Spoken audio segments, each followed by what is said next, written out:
Oh, don't run away, it's me. Or maybe this is less scary. Anyway, this is today's project. And no, he's not just a skull face. He is a box. Put them together.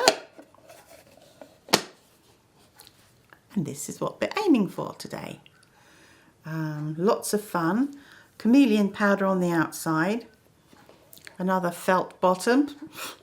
It's not Halloween, not Day of the Dead or anything, but I was having a rummage through my moulds and I came across this, and I have done one before, and I thought, yeah, why not? So here we are.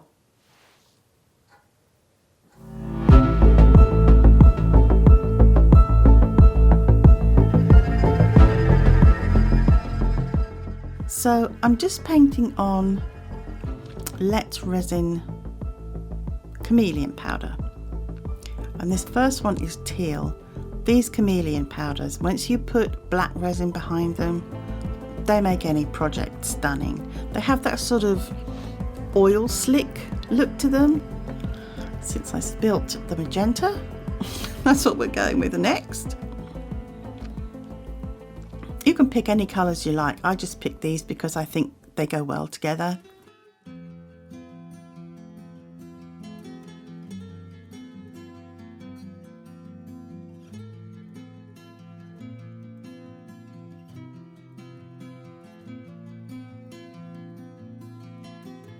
And this one is blue.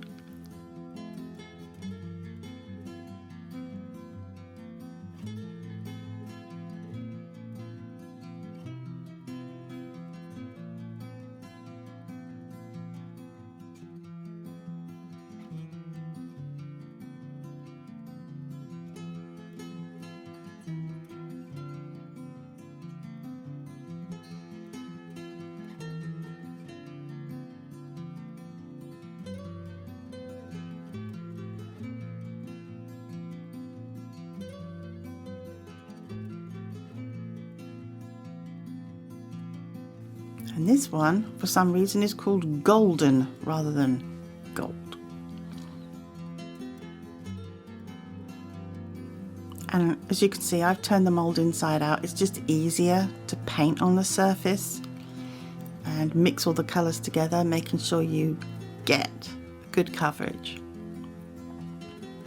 And when you use mica powder, please use a mask, because this stuff gets in the air, goes everywhere. You don't need to be breathing it in. Go for a little wet wipe cleanup. Now the fun part. All the colours I'm using will be listed, and they're all mixed together with UV resin. Yeah, there's quite a few colours, but it's worth it at the end, I think, because you get a nice selection of colours. And I found using these little dropper bottles was the best way to apply the resin. And as you can see, or maybe you don't know, these little dropper bottles, they come with a metal tube, but I take that out. I find it much easier to use the bottle like this. Just pull the little metal tube out with some tweezers. Since this is UV resin, you have to put it under the lamp to cure. So once you've done all the filling up all the little holes and getting it the way you want it, stick it in the UV lamp and off you go to your next colour.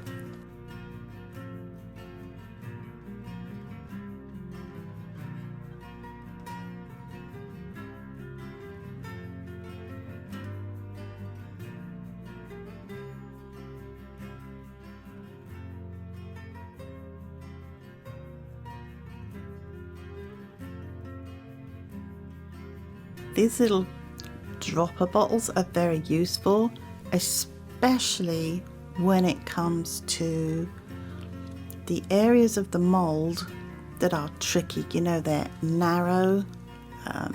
These are indispensable.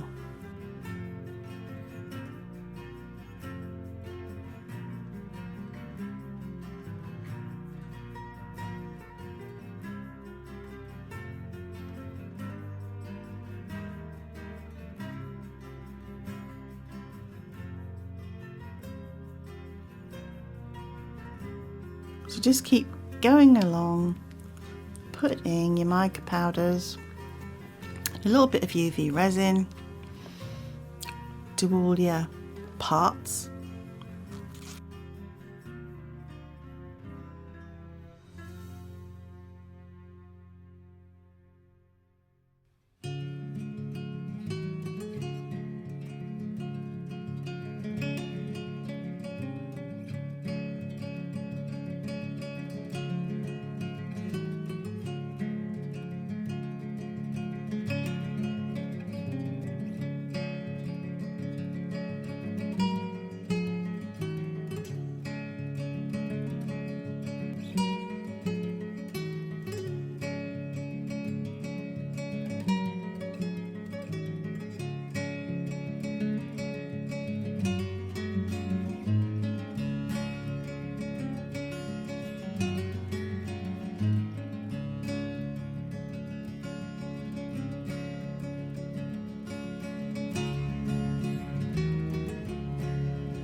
Now with the blue going around the outside, even though I had the little dropper bottle, I was super messy, so I had a lot of cleaning up to do.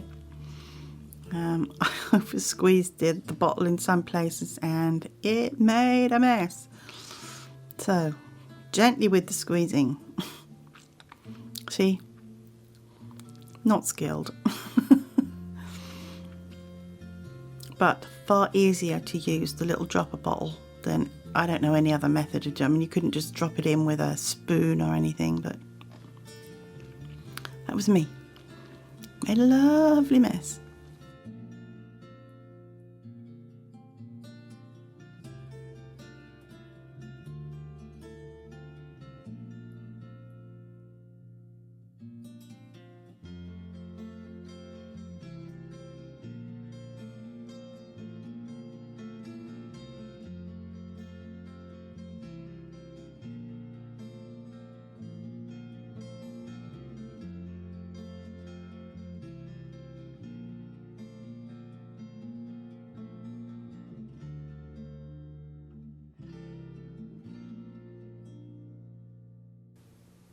Moving on to the white. I think the white in the middle, you know, for his nose and sort of around the inside of his eye sockets and his teeth, I think it really makes the whole thing shine. It makes it focus more.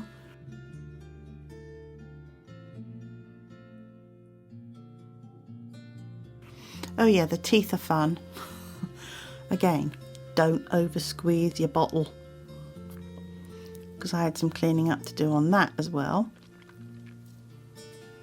And I won't put you through that whole cleaning up thing because yawn. Anyway, I'm a professional. I'm perfect at this.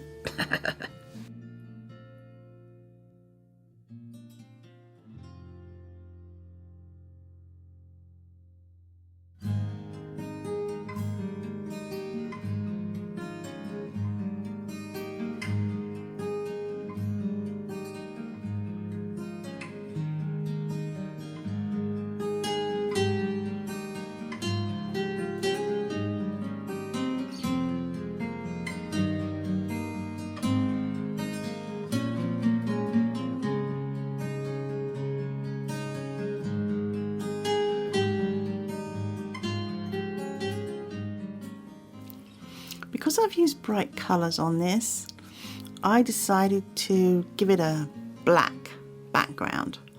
Also, as I said, because you're using chameleon powders on the bottom part of the box, black makes those chameleon powders really pop.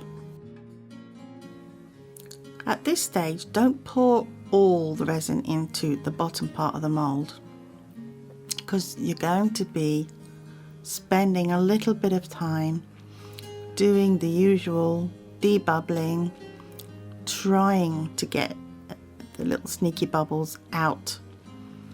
So the part of the mould that is in contact with the blue mat, that's actually the top, and this is where the bubbles gather. And since that will be the top of your box, you want that to come out as perfectly as possible.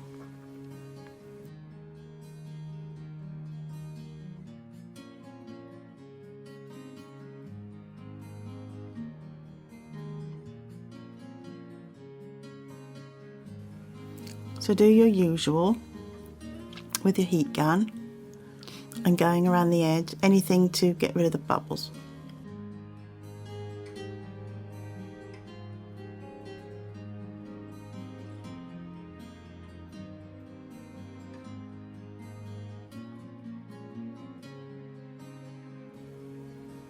Top up if you have to.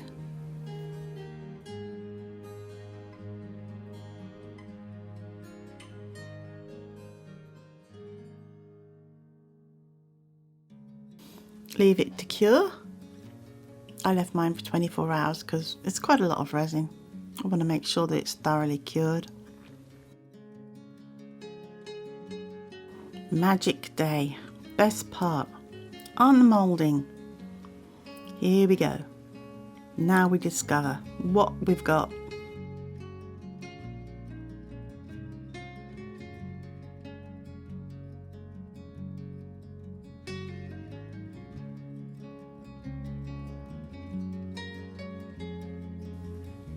So when I was unmoulding this, going along quite nicely, and then I discovered that I had a piece of black resin down the back of the mould. Don't ask me how I did that because I have no idea.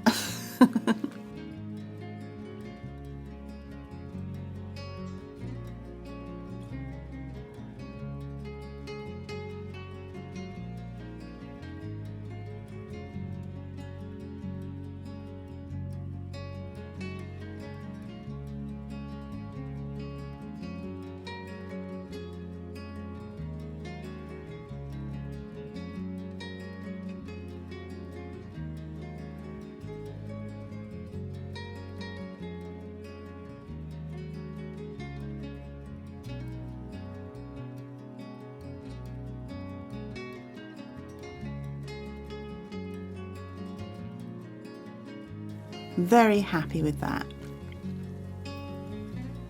See how it makes the colours pop when you put that black resin behind it? So there he is in all his glory.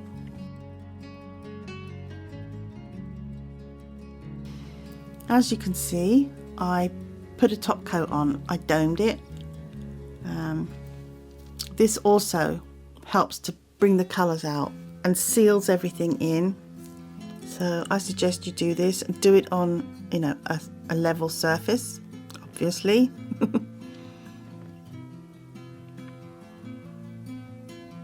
So just use a silicone tool, take the resin to the very edge, and surface tension will keep it there.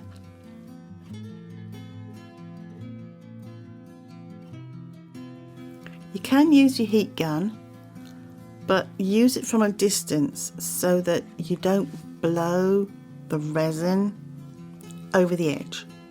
Be careful with that. This was the result of my resin adventure with this grinning guy. Lovely teeth. As you can see, I finished my project.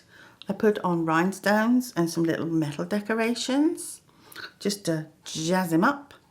And I also put on a little tab, because where his chin is, there's a little divot so that you can lift off the lid.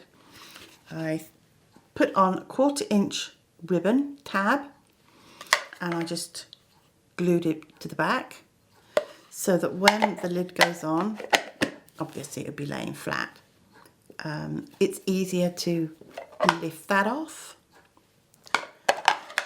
Also, I put on some felt. I found some felt squares that are self-adhesive. These are great, by the way, because sometimes resin can be a bit sharp around the edges.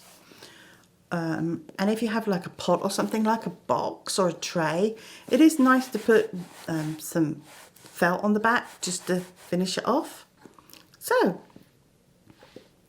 this was my result. I hope you had fun, and I hope your results were good. And have fun decorating him too, because that's part of the fun. I didn't film mine because it's quite a lengthy process and can be a bit fiddly. So I just sort of did that off camera, but you can get an idea of how to decorate him. All the things that I've used, I will put in the supplies list. Yeah, hope you enjoyed that. Thanks for watching. Until next time. Bye.